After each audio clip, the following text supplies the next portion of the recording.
eiendomsutvikler bygge et nytt kontorbygg for Ringerike kommune med plass til x antall 100 ansatte, der vi kan samle alt under et tak, rasjonelt og effektivt for alle de som skal inn i det, som nå er i Vikenbygg og noen til. Og jeg har sett på pengesekken. Det trenger ikke bli så mye dyrere enn de utgiftene vi har i dag til leie der vi er. For vi kan jo bruke mindre kvadratmeter. I dag hadde de som er i Vikenbygg 40 kvadratmeter, tett på 40 kvadratmeter per ansatt. Det normale i norsk arbeidsliv er under 20. Det betyr at når vi betaler 850 kroner kvadraten i Vikenbygget, så kan vi betale 1700 i et nybygg, hvis vi greier oss med halvparten av areal per ansatt. Da kan vi få heisekranen opp i sentrum som bygger for kommunen. Det samme penger vi har i dag, og det trenger ikke bli dyrere. I tillegg så legger jeg ikke skjul på at jeg kommer til å diskutere med politikere om ikke vi skal kondemnere rådhuset. Rådhuset er ufunksjonelt som arbeidsplass. Det er høyt, og med cellekontoret, så du ser aldri folk. Og kommunestyret sa det for meg at alt er uhyre nedslitt og trenger totalrenovering. Spørsmålet er egentlig om ikke vi burde flytte inn i samme bygget og få et helt kvartal som var et nytt rådhus med alt. Så får vi finne ut hva vi skal eie av det, og hva vi skal leie. Men vi er nødt til å vokse oss inn i fremtiden og ta noen grep nå. For nå er det nedslitt det vi har. Og Vikenbygg er jo for så vidt, kunne godt tenke en ansikt, altså hvis jeg tenker på lokalitet, så kunne vi også hatt mer moderne. Så rådmannen ønsker, kongstanken er at først i 1.1.2018 flytter vi inn i et helt nytt kommunalt bygg, der veldig mange av disse her, hva skal jeg si, kontorarbeidsplassene i kommunen er samlet under et tak, og hvis vi kunne også få politikere med på lasset, så kunne vi hatt et topp moderne, som kunne være utstillingsvindu for en moderne kommune, uten at det koster noe mer enn det vi bruker i dag. Høres det ikke ok ut? Jeg tror det kan bli gøy. Vi reduserer antall kommunale boliger, vi innfører internhusleie. Det jeg ser nå, det er at vi er nødt til å sette pris på alle eiendommer vi har. Det er ikke bare sånn at det er kjekt å ha arealer når man er på en arbeidsplass. Alle arealer kommunen har koster penger, og jeg ønsker å sette pris på alle, slik at ikke vi sitter med arealer, ikke vi kan forsvare bruken av penger på dem. Jeg har jobbet i 2 andre kommuner, og i hvert fall i Drammen, ja, det var jo helt utenkelig at det skulle være noen som skulle ha arealer som ikke vil betale husleie. At ikke enhetslederen vet hva det koster å sitte i det bygget du sitter i. Det er ikke en selvfølge. Vi må være rasjonelle for å hente penger alle veier. Og det setter også strengere krav til eiendomsforvaltning. Hvordan bruker de ressursene, og hvordan vedlikeholder de bygg, og hva koster det? Sette kroner på alt. Og det jeg setter nå etter 5 måneder her, gjør at jeg ser at vi har mange penger som renner ut, som jeg vet at vi kunne gjort annerledes, hvis vi hadde vært litt tøffere på husleia. Så det kommer jeg til å foreslå å innføre for politikere. Så må vi være mer på vis på å selge eiendommer. Salg og kjøp av eiendommer. Kort, nå går vi inn i de siste 5 minutter. Ledelse. De lederne jeg har truffet i Ringerike kommune er flotte. De gjør en strålende jobb. Det som er problemet, synes jeg er, og det sier de at de har spart, når organisasjonen har spart penger de siste årene, så har de redusert antall ledere. Det mener jeg er motsatt av det som bør gjøres. Når jeg så på medarbeidersamtalen i helse og omsorg, så hadde 43% av de ansatte i 2013 hatt medarbeidersamtale. Og under annenhver. Da tenkte jeg, sånn skal ikke den organisasjonen her toppsjef få være. Alle ansatte skal ha en sjef som minimum har en medarbeidersamtale med det minst 1 gang i året, helst 2. Vi er nødt til å ha en struktur i vår organisasjon som gjør at folk blir sett og fulgt opp og får feedback. Og man er på trekk med sjefen sin. Og det er ikke lederne sin skyld som ikke får tid til det. Det er fordi det er for få ledere. Det er for få ledere. Og god ledelse, vi skal ikke ha flere ledere for det skal koste mer, men vi trenger noen flere i organisasjonene som jobber der, som er med å lede. For vi trenger å ha mer tydelighet i hvem leder, hvem følger opp ansatte, hvem følger opp sykefravær, hvem tar vare på de ansatte, hvem utvikler.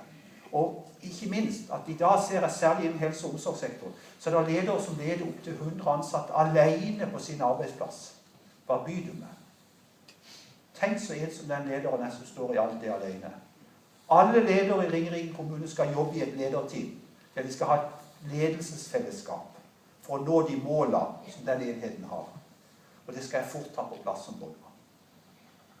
Så derfor jobber nå helse- og omsorgssektoren med å levere noen forslag til meg om hvordan organisasjonen skal se ut. Det vil ikke få betydning for dere som jobber noe særlig. Dere vil til nød få en ny leder, eller dere vil til nød få en leder. Kanskje. Som ikke dere har i dag. Vi har ikke tenkt å lyse ut mange stillinger, for det har vi ikke penger til. Men vi har tenkt å se på hvordan vi kan ta opp folk fra organisasjonen til å være med og lede. Og så kombinasjonen mellom lederstilling og det de driver på med i dag.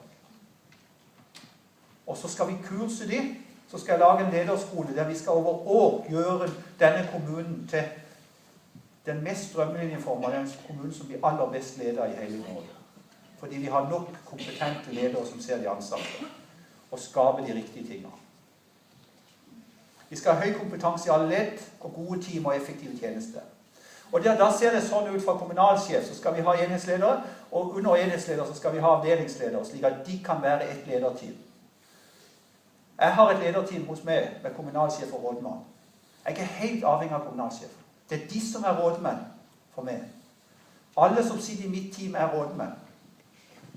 De er rådmenn for hver sin omsorg, og jeg etterspør resultatet. Så når kommunalsjef kommer, så kommer egentlig rådmann. Fordi han er i ett med rådmann. De er i rådmanns lederteam. Og rådmann, denne kommunen er så stor med 2300 ansatte at rådmann kan ikke være alle veier. Men han kan være der allikevel med sine kommunalsjefer. Sånn må det være i enhetene også. Alle kan ikke treffe enhetsledere alltid, men de skal ha avdelingsledere tett på seg. Og jeg sier det at maks så bør ikke noen ledere ha mer enn 15-25 ansatte. Det er det ideelle. Da har du mulighet til å nå over og være kjent med dine ansatte og gjøre en god jobb. Så det er målene vi jobber etter nå, for å få en god arbeidsgiverpolitikk og gode lederteam og god ledelse. Vi skal få reell oppfølging og mulighet til utvikling vi setter lagt merke til, og så videre. Jeg trykker på sin egen rolle og sin oppgave. Vi skal også, denne kommunen har brukt alt for lite penger på kompetanseutvikling. Vi er nødt til de neste årene å legge kjøl til et omfattende kompetanseutbyggingsprogram, særlig i de store sektorer. Vi er nødt til å ha et program for kompetanseheving i skole, i barnehage, i helse- og omsorgssektoren, institusjoner, demenskompetanse osv. Dette er noe en kommune må aldri slappe av på. Jeg synes at volumet i dag på det er alt for lite. Skal vi bli en moderne kommune, takle ting, så må vi passe på at de ansatte får mer kompetanse i jobben sin. Det vil kreve mye, oftere og noen ganger borte fra jobben, for du er på noe som du skal lære. Jeg er også en leder som ikke synes at det skal være valgfritt om du skal lære noe i jobben din. Får du lønnsslippen fra Ringerike kommune og får sagt at nå går det et kursrekke på så mange ganger for akkurat det du jobber med, da kan du ikke velge selv om du vil gå eller ei. Da sier sjefen, det skal du gå på i arbeidstida. For den kompetansen skal du ha, fordi vi skal bli bedre på det. Der har vi et potensial, og dette legger vi fram.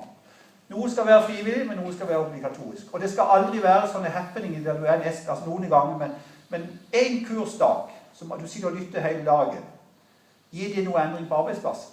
Nei, ikke damn shit. Og det viser seg, det forskning viser at når du spør en organisasjon om du kan gå på kurs, så spør folk som regel å gå på kurs på noe de er veldig gode fra før, for de lurer på om de har noe nytt å lære. De går sjelden og velger sjelden å gå på noe som de er dårlig. Og da skjer ingen endring på arbeidsplassen. Det som fører til endring på arbeidsplassen, det er når de er på et kursrekke der de må gjøre noe i praksisen sin mellom kursene. Da får du endring på arbeidsplassen. Så vi må utvikle mer systematiske kursrekker, dedikert inn mot den jobben den enkelte gjør. Og det er lettest å gjøre der du har mange som gjør det samme. Veksttall snakker vi om. Går ikke så mye mer inn på den. Framtidsbildet. 2017 Da drifter vi denne kommunen 100 millioner billigere enn i dag. Vi har fortsatt effektive og gode tjenester som vi står med hevet hode for. Vi har motiverte, flotte medarbeidere, akkurat som vi har i dag. Og vi har det i moderne og trivelige lokaler. Dette er det vi skal prøve å nå. Det blir ingen enkel match, men vi må ha en visjon, et bilde foran oss, hva vi jobber etter. Noen av dere har allerede effektive og gode tjenester. Dere må bare trimme det enda mer. Dette har mange på plass, men vi skal fortsatt prøve å vedlikeholde og utvikle. Og dette er det mange som trenger å få gjort noe med. Jeg har nå gått igjennom hele tiden at jeg leide etter penger. Men jeg har funnet noe mer av den tiden jeg har vært der. Jeg er ikke skjult på at jeg er kjempeimponert. Jeg har funnet mange flinke, stolte og dedikerte medarbeidere. Gode, inspirerende og engasjerte ledere. Og tro det eller ei, det jeg har sett av tjenester der ute, det er mye limousineutgave. Har mange av dere som jobber innenfor deres felt vært og sett hvordan de har det i andre kommuner innenfor samme område? Har dere vært og besøkt mange andre kommuner? Jeg tror mange skulle gjøre det mer. For da ville de kommet hjem og sagt, Gud, så mye bedre vi har det. Det er ikke sånn at gresset er grønnere på andre siden, at alle andre er bedre enn oss. Tvert imot. Vi er gode på veldig mye. Og så min utfordring til dere. Jeg fikk en mail i går etter mandag. Jeg glemte å si det, men jeg er veldig opptatt av at dere på den enkelte arbeidsplass er opptatt av hvor gode dere skal være. Og jeg er opptatt av at vi som kommune er utfordret av kommunalsjefene på det. Hvilke tjenester har dere i dag som er helt i front? Som er blant de beste i Norge? Fordi. Og jeg fikk som sagt en e-post nå fra en jobb i planavdelinger. De ble utropt til Norges beste. Dere som jobber i planavdelinger. Får ting unna byggesak. Kjempegode. Brannvesenet har fått priser, stemmer ikke det? Dere sier det her, har dere fått noen priser, har dere ikke det? Jo, dere er gode. Poenget mitt er at når jeg kom til denne organisasjonen her og spør hva er dere så sabla gode på, så får jeg ikke svar. Og så finner jeg mange plasser der mange er sabla gode. Bør dere tenke gjennom alle plasser hvor gode er, og hva ønsker jeg å utvikle meg? For vi ønsker å være i front, vi ønsker å vise andre og vise stolthet. Det viser seg at arbeidsplasser som greier å selge seg selv utad og være bevisst sin egen kompetanse, der er trivselen høyere og stoltheten høyere. Og suget etter å komme videre og større. Ikke slå dere til ro. Vær opptatt av, er vi en plass der vi ønsker å være i front og selge oss i front? Fordi vi er stolte og vi vet hva vi driver på med. Og vi har strukturene og systemer. Og hvem som helst kan komme på besøk til oss i morgen, og vi skal vise hva vi driver på med. Og vi skal kunne åpne opp alt hele tjenesteposisjonen og stå med rak rygg og si, vi er gode. Dette blir det. Hvor er det her? Byggesak vet det, brannvesenet vet det, Velven vet det. Vi kan godt ha alle plasser at de er sånn. Men når jeg har sagt til kommunalsjefen, jeg ønsker at når jeg får en telefon fra en annen kommune som sier de ønsker å komme til Ringerike kommune for å se på hva vi gjør innenfor det området der, så skal jeg ha en liste, og da skal dere besøke de. Fordi de er gode på. Og det skal være alle der. Vi må ha noen ambisjoner, det er poenget litt. Og vi har noen sånn i dag, men flere skal vi ha. Så min utfordring er til dere. Sett dere ned på arbeidsplassen og si, hvor gode er vi? Er vi fornøyd? Kan vi utvikle oss? Hvilke områder skal vi utvikle oss på? Hva er det vi ønsker av de tingene vi driver på med? Er det noen av de områdene som vi skal spesielt fremheve, fordi at vi skal være fyrtårn der? Og hvilke enheter i kommunen er det som ønsker å være fyrtårn i alt det vi driver på med? Vi trenger noen fyrtårn. Det er for å inspirere hverandre og konkurrere med hverandre. Det tror jeg. Vi er alt for mange til å ta spørsmål, synes jeg. Kan dere spørre lederne deres? Hvis det? Klokka er 3:45. Jeg holdt nesten det løftet. Ha en fin, dere som skal ha langhelg, ha en fin langhelg. Dere som skal på jobb i kveld, dere som skal bare ha fri i morgen, ha det bra, nå har vi fint vær. Takk for oppmerksomheten.